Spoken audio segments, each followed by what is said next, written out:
अस्सलाम वालेकुम, मैं हूं अतर काज़मी। आज के प्रोग्राम में सबसे पहले बात करेंगे कि मशरिक़ वुस्ता में इस वक्त क्या चल रहा है। ट्रंप साहब ने एक दफा फिर कहा है कि अगले 2 से 3 दिन में मुआहिदा हो सकता है। ये वो बयान है जो ट्रंप काफी दफा दे चुके हैं। दूसरी जानिब इस वक्त मशरिक़ वुस्ता के अंदर अगर कोई सबसे बड़ी प्रॉब्लमेटिक चीज है, वो इसराइल की जानिब से मसलसल लबनान पर हमले हैं।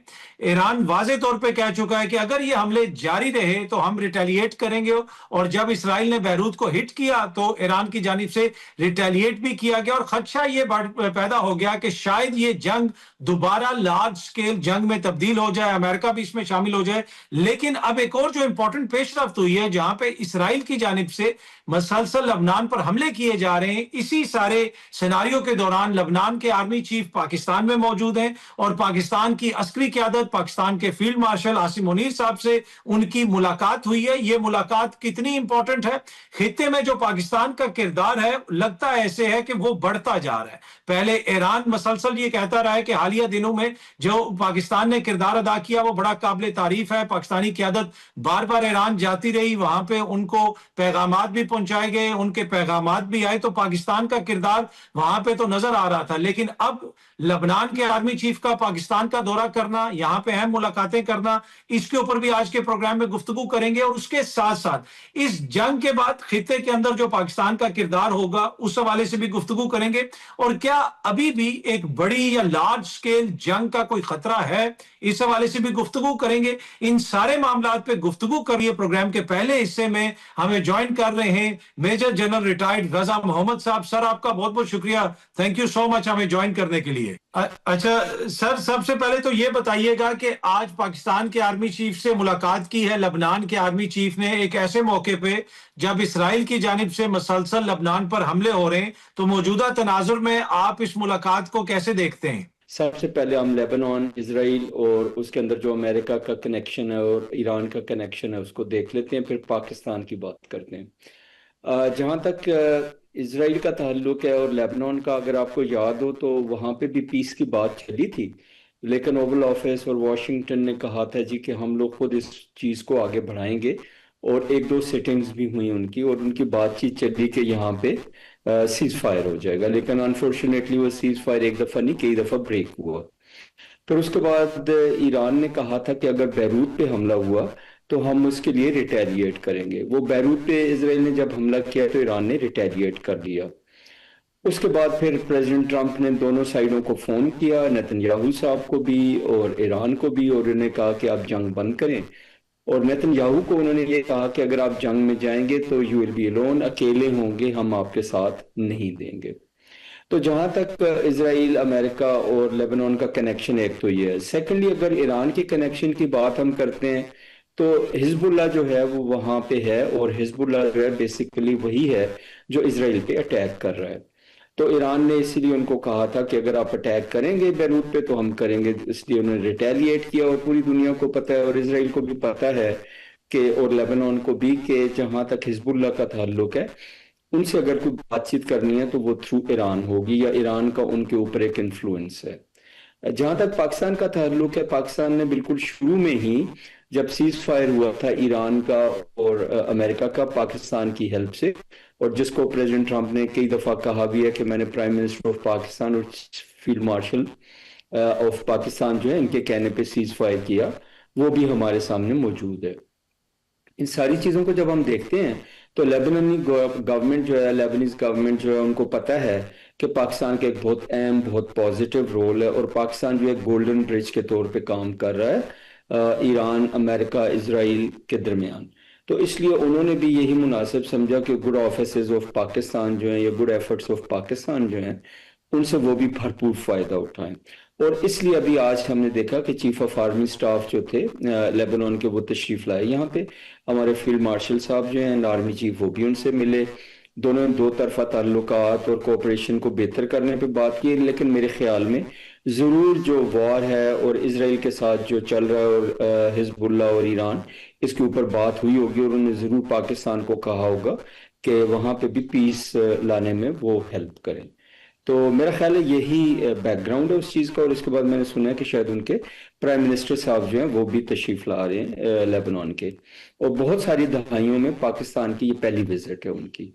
اور یہ انڈیکیٹ کرتی ہے کہ پاکستان کو الحمدللہ پاکستان کی اپنی سفارتکاری کی وجہ سے ایک مثبت رول کی وجہ سے جو عزت مل رہی ہے، لیبنان بھی ابھی اس میں شامل ہو گیا کہ وہ فائدہ اٹھائیں پاکستان کے ایک بہت اچھا جو رول ہے اس سے۔ اچھا جنرل صاحب، اس کو دیکھ کے تو یہ لگتا ہے کہ جو خطے میں پاکستان کا رول تھا پہلے ہی اس کا کافی زیادہ آپ کو فٹ پرنٹ نظر آتا ہے، سعودی عرب سے لے کے ایران تک۔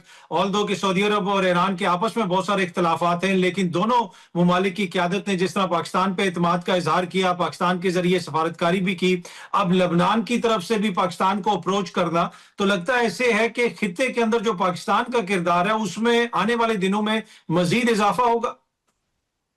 جی بہت شکریہ۔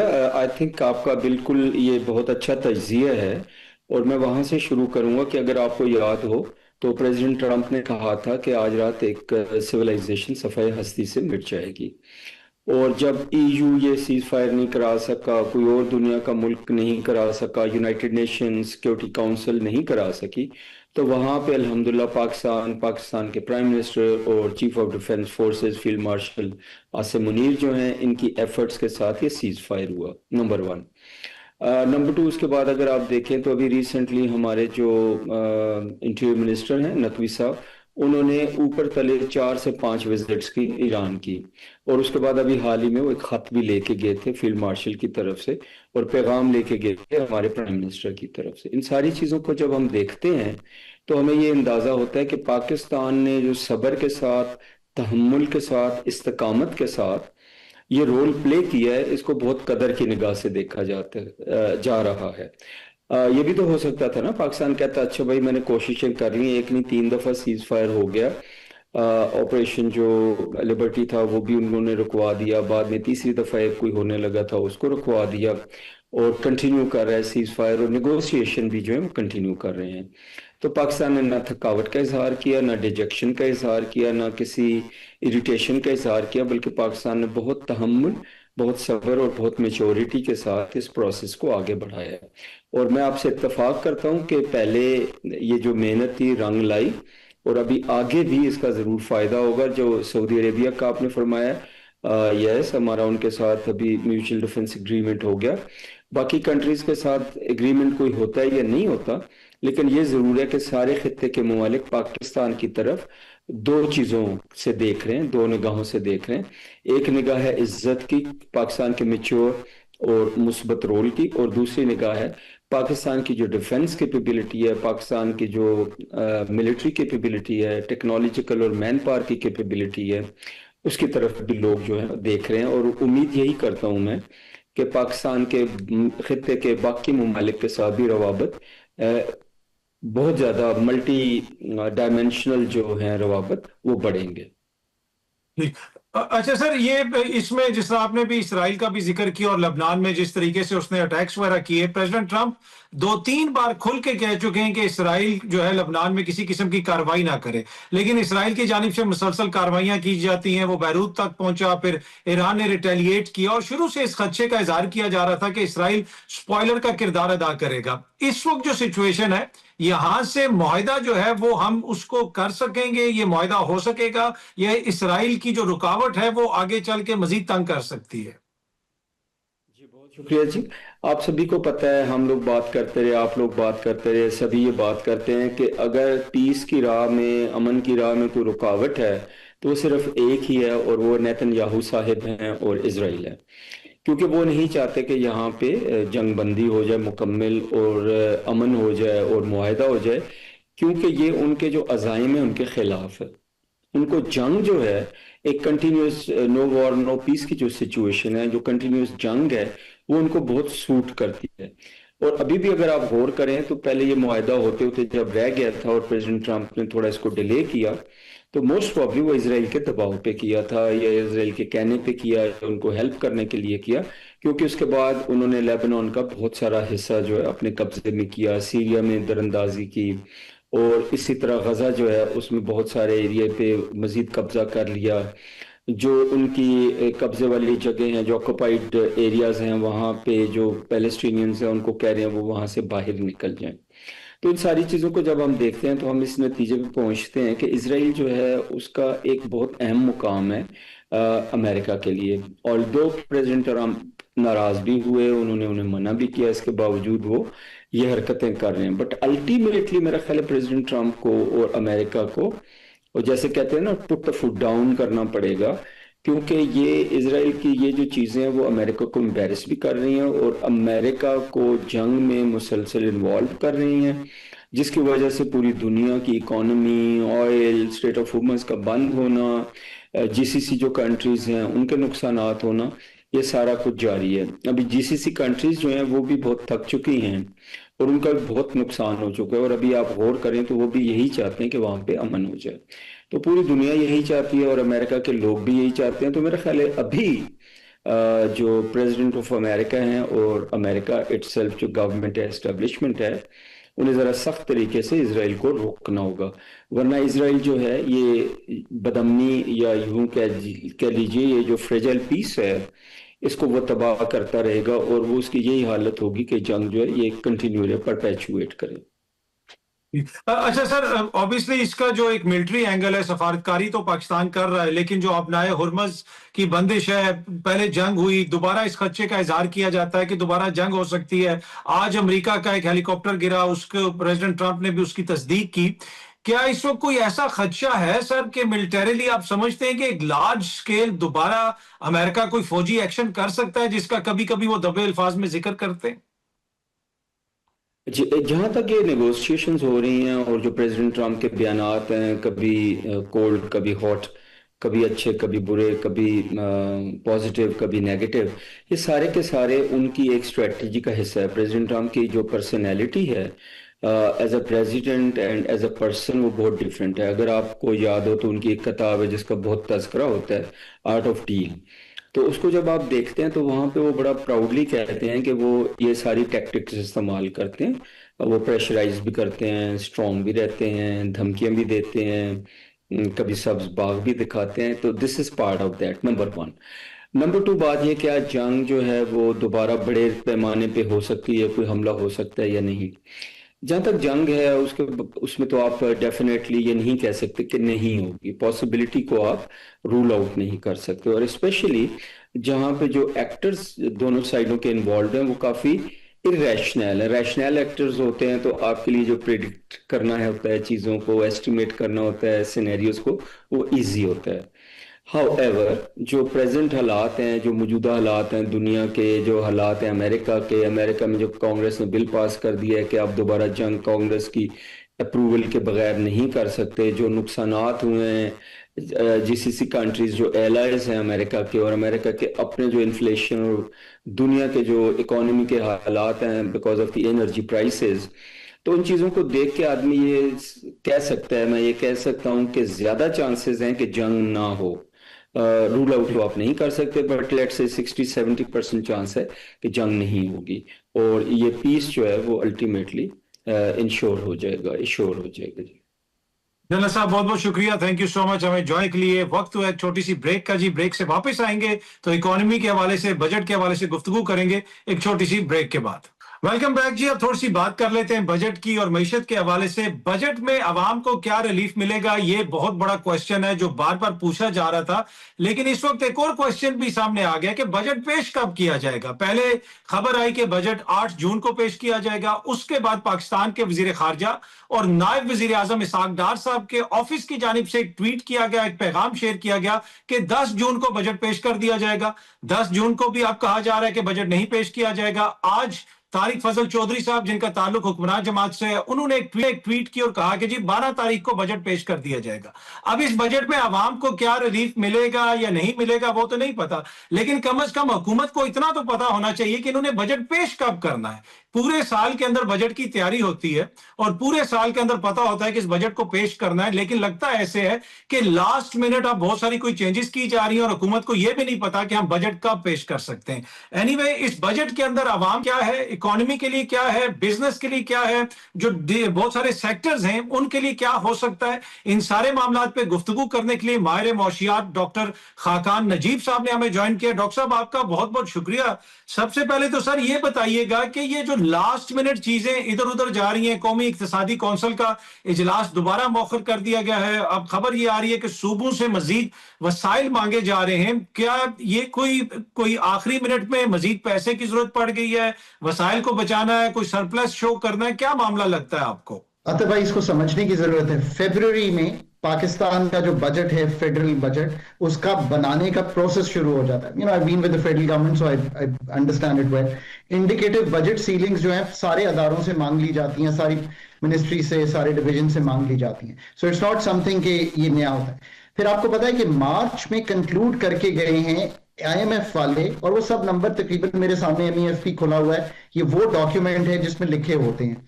अब जो इस वक्त हमने ये शुरू की है बात कि क्या प्रोविंसेस से हम 1200 या 1700 अरब रुपया, चाहे वो कुछ लेवीज, ड्यूटीज, टैक्सेस की मद में हो, प्रोविंसेस से ना शेयर किया जाए, या इनकम सपोर्ट को नीचे डिवॉल्व कर दिया जाए, या एनर्जी जो है उसकी सब्सिडीज को टारगेट किया जाए। आई थॉट कि ये सारी बातें जो हैं ये तो पहले हमें कर लेनी चाहिए थी, but probably there is a political economy behind the whole thing, और उसकी वजह से चूंकि अब प्रोविंसेस पे ये बात तो बहुत जरूरी है ना, अतर करनी तो पड़ेगी कि आप वो डिवॉल्ट सब्जेक्ट जो वफाक का काम नहीं है, और I been very very clear on this and I always said कि 17 ऐसे सब्जेक्ट हैं जो वफाक का काम नहीं है। अब हम वो डिस्कशन कर रहे हैं कि पावर्टी में को फाइनेंसिंग करनी है, अब हम वो डिस्कशन कर रहे हैं कि क्या एनर्जी सब्सिडीज को नीचे देना है, उसको को फाइनेंस करना है, को शेयर करना है, और इसी तरह हम कोई बात कर रहे हैं कि कोई ड्यूटीज लेवीज को हम निकाल सकते हैं कि नहीं निकाल सकते। फिर बहुत से और ऐसे सब्जेक्ट्स हैं, एग्रीकल्चर, इंडस्ट्रीज, जो PSDP की शेयरिंग है, अभी भी बहुत से PSDP जो है वो प्रोविंशियल बेस्ड हैं। हम क्या ऐसे प्रोविंसेस करेंगे जो ऑल ओवर पाकिस्तान हो? आप खुद हैरान होंगे कि PSDP का हुजम अगर 1100 कुछ रुपए हो भी इस साल, 10,000 अरब के प्रोजेक्ट पड़े हुए अगले 10 साल में भी कंप्लीट नहीं होंगे। That is why you here कि कॉस्ट्स कहां चली गई हैं। तो बहुत काम होने वाला था, ये सब चीजें पहले भी मालूम थी।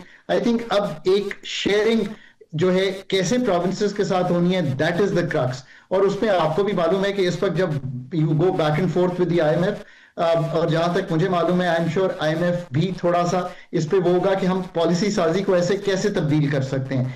All these things put together. फिर इंडस्ट्री की डिमांड, क्या आप सुपर टैक्स को कम कर सकते हैं? और फिर अदर, आप अच्छे एंकर हैं, हाई इनकम अर्नर हैं, 38.5% आप पे टैक्स है। आई मीन इसको आगे कैसे लेके जाना है? मतलब 3.5 लाख से ऊपर वाले को इतना हाई टैक्सेशन में ना रखें, नीचे आई ऑलवेज से कि यार 50,000 पे हम टैक्स लगाना शुरू कर देते हैं। अब तो domestic help is making more than 50,000, should we be taxing those people? हम किस तरह GST को ब्रॉड बेस करेंगे? और फिर मैंने हमेशा कहा है कि प्रोविंसेस ये भी तो पूछना पड़ेगा ना कि एग्रीकल्चर इनकम टैक्स में 10 अरब कलेक्ट करने जा रहे हैं इस साल। अतर a Pakistan study done by a very senior economist, 800 अरब रुपए का पोटेंशियल है। अब आप मुझे खुद बताइए कि ये सारी चीजें तय होनी है, अब ये तो बहुत पहले तय होनी चाहिए थी। मैंने हमेशा कहा है कि पाकिस्तान का जो पब्लिक सेक्टर, उसका रियल मसला जो है ना, the last thing I always say this is our competence level. It is not कि हम सिर्फ political will नहीं रखते या political economy becomes the issue. अच्छा सर, इस बजट में गिवन द सर्कमस्टांसेस जो इस वक्त हमारी इकोनॉमी की सिचुएशन है, फिर IMF के भी बहुत सारी शराइत हैं, अवाम को कोई ज्यादा अपनी होप्स पिन करनी चाहिए इस बजट से कि शायद कोई रिलीफ मिले? मिनिमम ये है कि जो इस वक्त मिनिमम वेज है 37,000 की, मेरे हिसाब में तो 42,000 के करीब चली जानी चाहिए एटलीस्ट। जो इस वक्त पर्सनल इनकम टैक्स 50,000 पे लगता है, उसको 75 से 80 कर देना चाहिए। जो हाईएस्ट ब्रैकेट है वो 3,47,000 पे लगता है, उसको बढ़ाकर 4.5 पौने 5 लाख कर देना चाहिए। जो लोअर इनकम सेगमेंट्स हैं उनको भी देखना चाहिए। मैन्युफैक्चरिंग पे जो सुपर टैक्स है उसका एक पाथ दे देना चाहिए रिडक्शन का। GST को बिल्कुल बढ़ाना नहीं चाहिए, कोई अगर कहीं डिस्टॉर्शंस हैं छोटी मोटी तो उनको रिमूव कर लें, बट वो नहीं बढ़ाना चाहिए। ये चीजें हैं जो देखनी चाहिए। अवाम को सबसे बड़ी ये होनी चाहिए कि क्या एग्रीकल्चर इनकम टैक्स पे हम मूव करते हैं, हमें बताना पड़ेगा ना कि हम 10 लाख, 20 लाख, 35 लाख टोटल रिटेलर और होलसेलर है पाकिस्तान में, उस रिटेलर्स में से कितनों को टैक्स में यार 25,000 रुपए पे लाएंगे, मतलब समटाइम्स आई थिंक कि इट इज हाईली अनफेयर कि हम उनको ला भी रहे हैं 20 करोड़ के टर्नओवर पे, ये कह रहे हैं कि आप 25,000 दे दें, चलें वो ही दे दें। सो अगर 10 लाख को ले आते हैं, सो कोई टारगेट सेट करना चाहिए, तो 25 अरब रुपया आएगा, 400-500 अरब पर्सनल इनकम टैक्स में जमा होना है सैलरीड से।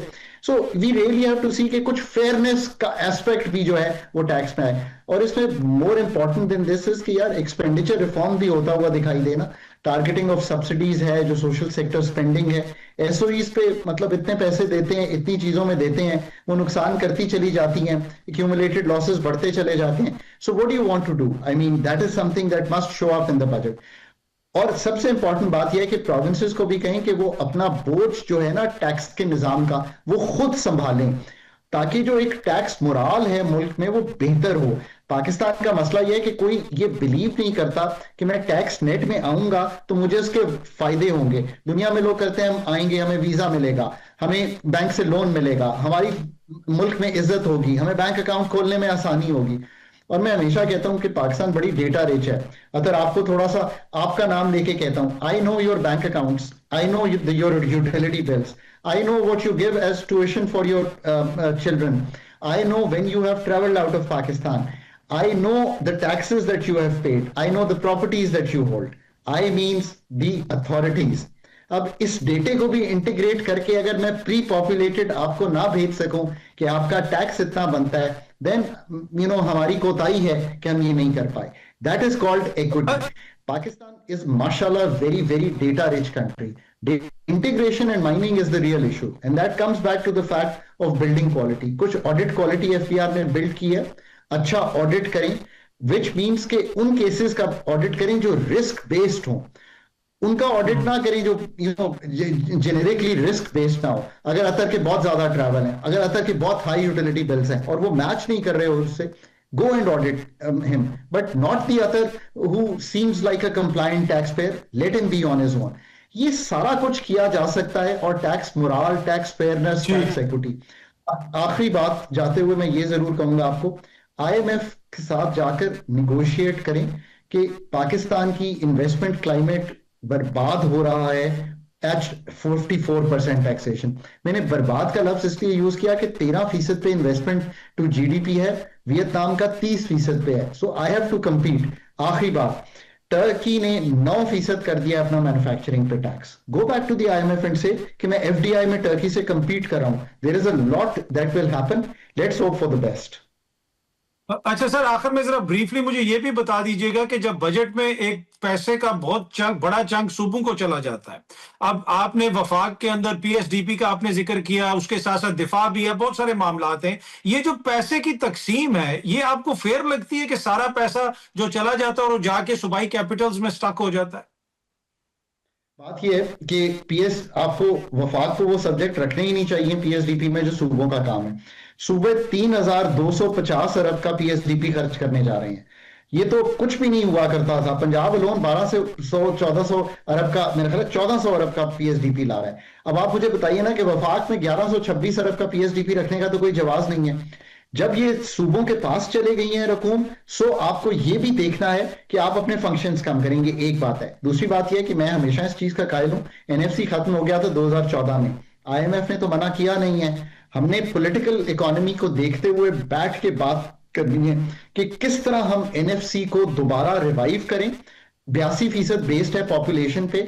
हम किस तरह सूबों को खुद इंसेंटिवाइज करें। बहुत बड़े टैक्सेस हैं उनके पास, GST ऑन सर्विसेज उनके पास है, ये जो सारी मोटर व्हीकल टैक्सेशन है उनके पास है, एग्रीकल्चर इनकम टैक्स उनके पास है, लैंड वैल्यू टैक्सेशन उनके पास है। कलेक्ट क्या करेंगे? 0.8% ऑफ GDP, वफाक 10.25% कलेक्ट करेगा। सो बिल्कुल बात आपकी दुरुस्त है।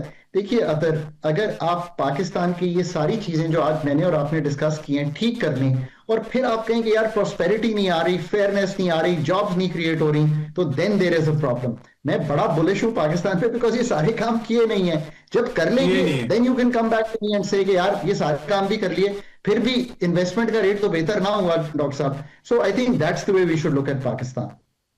डॉक्टर साहब बहुत बहुत शुक्रिया, थैंक यू सो मच हमें ज्वाइन करने के लिए। वक्त हुआ है जी, एक छोटी सी ब्रेक से वापस आएंगे तो गुफ्तगू के सिलसिले को आगे बढ़ाते हैं।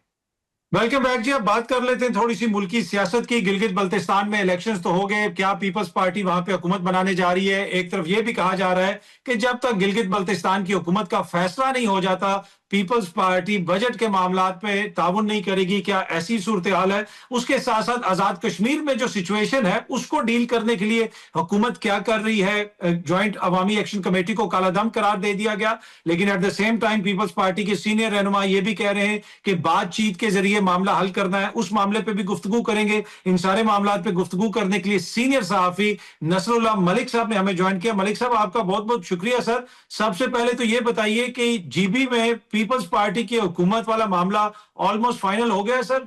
देखिए अतर साहब, इस वक्त सूरत तो ये है कि पाकिस्तान पीपल्स पार्टी जो है वो अक्सरियती जमात के तौर पे वहां पे मौजूद है। सबसे ज्यादा नशिस्तें जो हैं गिलगित बल्तिस्तान में वो पाकिस्तान पीपल्स पार्टी के पास हैं, और बाकी 7 जो आजाद उम्मीदवार हैं पीपल्स पार्टी ने इस बात का दावा किया है कि वो आजाद जो 7 उम्मीदवार हैं उनको मिला के हम हुकूमत बनाने जा रहे हैं। पीपल्स पार्टी के सेक्रेटरी इत्तलात ने कुछ देर पहले ही ये दावा किया कि आजाद उम्मीदवार जो जीते हुए हैं उनके साथ उनके राब्ते हुए हैं, और पीपल्स पार्टी जो है वो आजाद अराकीन को साथ मिलाकर ही हुकूमत बनाएगी। पीपल्स पार्टी को हुकूमत बनाने के लिए सिर्फ 2 वोट दरकार होंगे, तो गोया पीपल्स पार्टी जो है वो आजाद अरकान को साथ मिला के बआसानी हुकूमत बना सकती है। और दूसरी तरफ मुस्लिम लीग नून की जो लीडरशिप है उनकी तरफ से, खासतौर पर ख्वाजा साद रफीक की तरफ से एक स्टेटमेंट आई कि हमें हुकूमत साजी जो है वो पीपल्स पार्टी को करनी देनी चाहिए, और PMLN जो है वो अपोजिशन में बैठ के अपना किरदार अदा करे। यानी गोया कोई जो एक मखलूत हुकूमत की बात की जा रही थी कि पीपल्स पार्टी और नून लीग मिलकर हुकूमत बना सकते हैं, वो इसके इम्कानात अब कम नजर आ रहे हैं। पीपल्स पार्टी को कोई ज्यादा सपोर्ट मुस्लिम लीग नवाज की चाहिए नहीं है। अच्छा, इसमें सर एक चीज ये भी कही जा रही है कि मियां साहब वहां पे गए थे, लेकिन उसके बावजूद नून लीग को उतना वोट नहीं पड़ा, और मियां साहब की शायद अब वो उतनी पॉपुलैरिटी नहीं है, या उस तरह वो क्राउड को पुल नहीं कर सकते। लेकिन आप नहीं समझते कि अगर आप पार्ट टाइम सियासत करेंगे, एक दिन आप गिलगित बल्तिस्तान जाएंगे, अगले दिन आप स्विट्जरलैंड चले जाएंगे, तो वो अवामी कनेक्शन नहीं रहता? या फिर वाकई नून लीग की जो सपोर्ट है वो बहुत ज्यादा कम हो गई है? मैं समझता हूँ कि एक तो मुस्लिम लीग नवाज ने जो इंतखाबी मुहिम चलाई, बहुत ताखीर से ख्वाजा साद रफीक वहां पे गए। उससे पहले सिर्फ कैप्टन सफदर और अमीर मकाम साहब वहां पे मौजूद थे, जिसके बारे में जो मुकामी लीडरशिप है उनका भी ये कहना था कि मुस्लिम लीग नवाज की लीडरशिप जब तक नहीं आती उस वक्त तक मोमेंटम नहीं बन सकता। फिर मियां नवाज शरीफ साहब ने भी जाके कोई अवामी जलसा नहीं किया। वो जिस होटल में जो गए, होटल के लान के अंदर ही उन्होंने पार्टी कारकुनों से, टिकट होल्डर से और जो सपोर्टर्स थे उनसे जो खिताब किया, और कुछ ही देर बाद वहां से वापस आ गए। जो लगता यह था कि मुस्लिम लीग नवाज को इतनी संजीदा नहीं थी। फिर जिन इंतखाबात के लिए जिन जगहों पे जिन उम्मीदवारों को उन्होंने चुनाव किया था वो भी कोई दुरुस्त चुनाव जो है नहीं था, कि ऐसे लगता था कि शायद मुस्लिम लीग नवाज जो है वो पीपल्स पार्टी को वॉक ओवर देने के चक्कर में फिर रही है। तो मुझे लगता ये है, ये यकीनी बात है, इसमें कोई जो है वो ऑथेंटिक कोई चीज नहीं है। एक गुमान किया जा सकता है कि जैसे मियां नवाज शरीफ साहब भी चाहते थे कि ठीक है हमारी वहां पे हाजिरी लग गई है और PMLN जितनी सीटें जीत जाए वो काफी हैं, और पीपल्स पार्टी के लिए मैदान जो है वो शायद खुला छोड़ा गया। और यही लोग तनकीद करते हैं, बाज लोग जो कहते हैं कि जनाब माहौल ऐसा बनाया गया कि पीपल्स पार्टी वहां जीत जाए, आजाद कश्मीर ये जीतने की कोशिश कर रहे थे।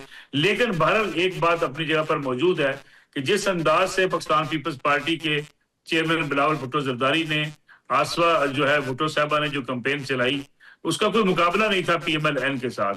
वो जगह जगह गए, एक एक इलाके में पहुंचे और एक बड़ी भरपूर कैंपेन उन्होंने चलाई।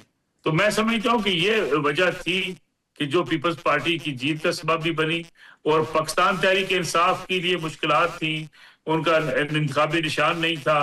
उनकी कैंपेन चलाने के हवाले से उन्होंने शिकायत की कि हमें खुलम खुला जो है वो कैंपेन नहीं करने दी गई, हमारे लोगों को रोका गया। दूसरी तरफ PTI का मसला भी ये था कि PTI का ज्यादा फोकस सोशल मीडिया पर रहा, और उम्मीदवारों का चुनाव करते हुए या इंतखाबी मुहिम के हवाले से उन्होंने बस एक सोशल मीडिया पे माहौल बना दिया था कि बस सारे वोट हमें पड़ रहे हैं। ये भी PTI के लिए नुकसान का बायस बना है। ठीक। अच्छा सर, आपने आज़ाद कश्मीर का भी जिक्र किया। आज़ाद कश्मीर में इस वक्त पहले ही पीपल्स पार्टी की हुकूमत है, फैसल राठौर साहब उधर वजीर आजम है, लेकिन इस वक्त जो आज़ाद कश्मीर के अंदर सूरत हाल है वो आप उसको कैसे देखते हैं? फैसल राठौर साहब ने कहा कि ऑल्दो कि हमने उनके ऊपर पाबंदी लगा दी है जॉइंट अवामी एक्शन कमेटी पे, लेकिन अभी भी उनसे बातचीत हो सकती है। बीबीसी से गुफ्तगू करते हुए उन्होंने ये कहा है अपने इंटरव्यू में। पीपल्स पार्टी की जो सीनियर क़यादत है, गवर्नर पंजाब ये कह रहे थे कि बातचीत से मामले को हल करना चाहिए। अब तक जो इसकी सियासी हैंडलिंग है उसको आप कैसे देखते हैं? जिस तरीके से अभी जो है अवामी एक्शन जो कमेटी है उनकी तरफ से जो है वो तहरीक शुरू की गई है। अभी भी ये बताया जा रहा है कि रावला कोर्ट की तरफ उनके कुछ काफिले जो हैं वो जा रहे हैं और रावला कोर्ट से वो फिर वो मुजफ्फराबाद की तरफ जाएंगे। लेकिन ये जो है खास तौर पे रावला कोर्ट की जब हालात कशीदा हुए उसके बाद जो है वो खासी मुश्किल पेश आएगी जो है एक्शन कमेटी के लिए मुजफ्फराबाद में कोई बड़ा पावर शो करने के लिए, क्योंकि रुकावटें भी उनके रास्ते में हैं और जो तस्वीर भी सोशल मीडिया पर शेयर की जा रही हैं, वीडियोस शेयर की जा रही हैं, ये वो पुरानी वीडियोस हैं जब मुजफ्फराबाद की तरफ मार्च किया गया था। उस वक्त की वीडियोस लगा के माहौल बनाने की कोशिश की जा रही है। अलबत्ता ये बात अपनी जगह पर मौजूद है कि एक्शन कमेटी को जो है वो खासी सपोर्ट मिली जब उन्होंने मुतालबात ऐसे रखे जिनको अवामी मुतालबात अब कह लें, या जो उस वक्त की वहां के जो मौजूदा पॉलिटिकल सिस्टम है उसके खिलाफ जो एक वो मुहिम चला रहे हैं। अब हुकूमत ये समझती थी कि इन चीजों पे जिन पे अमल दरामद नहीं हो सकता उन पे जो है एक्शन कमेटी को दबाव नहीं डालना चाहिए और जो मुतालबात माने जा सकते थे उनको मान रहे हैं। बहरहाल इस वक्त लग ही रहा है कि हुकूमत की स्ट्रेटजी ये है आजाद कश्मीर हुकूमत की कि अगर मुज़ाकरात नहीं होते तो मुजफ्फराबाद अगर मुजाहिरीन पहुंचते हैं तो उन्हें बैठने दिया जाए और वो वहां बैठ जाए, अपना एहतजाज करें। अगर वो पुरअमन रहें तो उनके ऊपर कोई तशद्दुद ना किया जाए। लेकिन अगेन डिपेंड करेगा, अगर रोका जाता है किसी जगह पे तो फिर कशीदगी बढ़ने के इम्कानात हो सकते हैं। अच्छा, जिस तरह सर आपने ये कहा कि हुकूमत चाहती है कि मामले को बेहतर तरीके से हल किया जाए और आपने हुकूमतों के वहां पे जो पॉलिटिकल सिस्टम है उसका आप बड़ा गहरा मुशाहिदा भी करते हैं, आपको पता भी है। जिस तरीके से वहां पे जो भी हुकूमत आती है, यानी वफाक में जो हुकूमत आए उनकी ख्वाहिश होती है आजाद कश्मीर में हमारा वजीर आजम आ जाए। उससे आपको नहीं लगता कि ये पॉलिटिकल सिस्टम और वो जो सियासी वहां पे लीडरशिप थी वो कमजोर हुई है और जिसका गैप फिर ज्वाइंट अवामी एक्शन कमेटी ने फिल किया और आपको इस किस्म के हालात का सामना है? कश्मीर की हुकूमत हो या गिलगित बल्तिस्तान की हुकूमत हो, यानी आजाद कश्मीर में भी पाकिस्तान को हुकूमत पाकिस्तान को फंडिंग करनी पड़ती है क्योंकि उनके पास इतने वसाइल नहीं है जिसके नतीजे में वहां की हुकूमत चलाई जा सके। स्पेशल ग्रांट्स दी जाती हैं, आपको याद होगा इमरान खान साहब ने भी स्पेशल ग्रांट्स दी थी, मियां नवाज शरीफ साहब ने भी स्पेशल ग्रांट्स दी अपने दौरे हुकूमत में। तो वो डिपेंडेंट होती हैं मालियाती लिहाज से हुकूमत पाकिस्तान के ऊपर। इसलिए अमूमी तासर ये वहां बना रहता है कि जिसकी हुकूमत वफाक में होगी उसी की आजाद कश्मीर में हुकूमत होगी। लेकिन थोड़े से हालात उससे कदर अब मुख्तलिफ हैं। अब तो एक अवामी मसाइल के हवाले से एक बयानिया बना हुआ है, उसकी भी अपनी जगह पर इम्पोर्टेंस होगी। लेकिन आजाद कश्मीर की जो हुकूमत है या आजाद कश्मीर की जो गवर्नेंस का मॉडल है वो पाकिस्तान से सपोर्ट के बगैर चल नहीं सकता है। लेकिन उस पर भी अगर एतराजात किए जा रहे हैं, उसको भी एक जो है सियासी नारे के तौर पर इस्तेमाल किया जा रहा है। तो ये आज आप अंदाजा करें कि इससे पहले जो मुज़ाकरात हुए थे उसमें आटे की कीमत हो या बिजली के जो निर्ख हो उसमें खासी कमी करके आजाद कश्मीर के शहरियों को दिए गए और हुकूमत की हमेशा से सपोर्ट रही है माली लिहाज से। लेकिन वहां जो ये एक्शन कमेटी जो है इसकी जो तहरीक है उन्होंने बड़ा जज्बाती एक माहौल बनाया कि गोया ब्यूरोक्रेसी नहीं होनी चाहिए, कम होनी चाहिए, वज़रा नहीं होने चाहिए, मशीर नहीं होने चाहिए और जो उनकी तरक्याती मंसूबे हैं वो जल्द अज जल्द मुकम्मल होने चाहिए, एयरपोर्ट होना चाहिए। ये चीजें जो है अट्रैक्ट करती हैं आवाम को, जिसकी वजह से उन्हें सपोर्ट भी हासिल हुई। फिर 12 नशिस्तों के हवाले से एक जो है वहाँ एक सोच पाई जाती है कि ये पाकिस्तान में जो नशिस्तें हैं जिनकी हुकूमत होती है उनकी सपोर्ट मिल जाती है और ये हुकूमत साजी में किरदार अदा करते हैं। और जब इन 12 नशिस्तों वाले लोगों को जो है वो अकोमोडेट किया गया, कमेटियों के चेयरमैन बनाया गया, तो उसमें भी एक्शन कमेटी मोतरज थी कि नहीं जी इनको हुकूमत साजी में जो इनकी हैसियत नहीं होनी चाहिए। ये एक पॉलिटिकल मसला बन चुका है, अब इसका पॉलिटिकल हल ही होना चाहिए। और मेरे ख्याल में शायद लगेगा कि अगर ये जो है एहतजाज होता है और पुरअमन रहता है तो कहीं ना कहीं बातचीत के इम्कानात भी मौजूद हैं। یہ بڑی امپورٹنٹ پوائنٹ ہے کہ یہ مسئلہ جو ہے سیاسی طریقے سے حل کرنے کی ضرورت ہے، اور 38 غالباً مطالبات کیے گئے تھے، اس میں سے 35 جو ہیں وہ مان لیے گئے، اور 2 سال سے تقریباً مختلف موقعوں کے اوپر یہ سارا معاملہ چل رہا ہے، مذاکرات بھی ہوتے رہے، لیکن اب جو آزاد کشمیر کی حکومت نے کہا ہے کہ یہ ان کو ہم کالعدم قرار دے رہے ہیں، یہ ایجنٹ ہیں، یہ ان میں یہ مسئلہ ہے وہ مسئلہ ہے، تو 2 سال سے پھر یہ ان کو انگیج کرتے رہے، ان کے 35 مطالبات بھی مان لیے، تو یہ بھی ایک اعتراض ہے کہ پہلے کیوں نہیں آپ لوگوں نے پھر یہ بات ایکسپوز کی؟ دیکھیں، میں سمجھتا ہوں کہ مذاکراتی عمل تو جاری رہا ہے، کوشش کی جاتی رہی ہے، بلکہ جو ہے فیصل راٹھور صاحب جو وزیر اعظم آزاد کشمیر ہیں، انہوں نے یہاں تک کہہ دیا کہ میں شوکت نواز صاحب جو ہے میر صاحب ان کے گھر جانے کو تیار ہوں، پھر ان کے وہ گھر پہنچے، لیکن مذاکراتی ٹیم کے ساتھ جو ہے وہ مذاکرات عوامی ایکشن کمیٹی نے نہیں کیے، اس لیے کہ عوامی ایکشن کمیٹی یہ سمجھتی تھی کہ عوام جو ہے وہ اس وقت ان کو سپورٹ کر رہی ہے، اور اس لیے انہیں مذاکرات میں وہ تمام مطالبات منوا لینے چاہیے جو چارٹر آف ڈیمانڈ انہوں نے پیش کیا تھا۔ آپ کو یاد ہوگا یہ 10 نکاتی چارٹر آف ڈیمانڈ تھا جو بڑھتے بڑھتے 38 پوائنٹ پہ پہنچ گیا تھا۔ اس میں کچھ چیزیں ایسی ہیں جیسا کہ وہ کہہ رہے تھے کہ فوری طور پہ ایئرپورٹ بنایا جائے میرپور کے اندر بھی، یعنی حکومت کے لیے کچھ وسائل کے ایشوز ہیں، کچھ گورننس کے ماڈل کو چینج کرنے کے ایشوز ہیں، کچھ آئینی اصلاحات ہیں، تو حکومت یہ اس چکر میں تھی کہ کچھ چیزیں جو ہے وہ کمیٹی کی مان لی جائیں، کچھ جو ہے ان پہ بات چیت آگے بڑھے، لیکن جب 9 جون کی ڈیڈ لائن دے دی گئی کہ بس اس روز ہم پورا آزاد کشمیر بند کر دیں گے اور غیر معینہ مدت کے لیے بند کر دیں گے، تو اس سے معاملات بگڑ گئے۔ میں سمجھتا ہوں اب بھی کمیٹی کو یا کمیٹی کے دیگر لوگ ہوں یا حکومت ہو کو غیر معینہ مدت ہڑتال کی کال نہیں دینی چاہیے، اور حکومت کو بھی بیٹھ کے مذاکرات کر کے معاملات کو بالکل، سلجھانا یہ چاہیے۔ بڑا امپورٹنٹ پوائنٹ ہے ملک صاحب آپ کا کہ بیٹھ کے مذاکرات کے ذریعے کو حل کرنے کی ضرورت ہے۔ بہت بہت شکریہ نصر اللہ ملک صاحب، وقت تو ایک چھوٹی سی بریک کا جی، بریک سے واپس آئیں گے تو گفتگو کے سلسلے کو آگے بڑھاتے ہیں۔ ویلکم بیک جی، پروگرام دیکھنے کا شکریہ، کل اگین آپ سے اسی ٹائم پہ ملاقات ہوگی، سوشل میڈیا پر فیڈ بیک ضرور دیجیے گا، خدا حافظ۔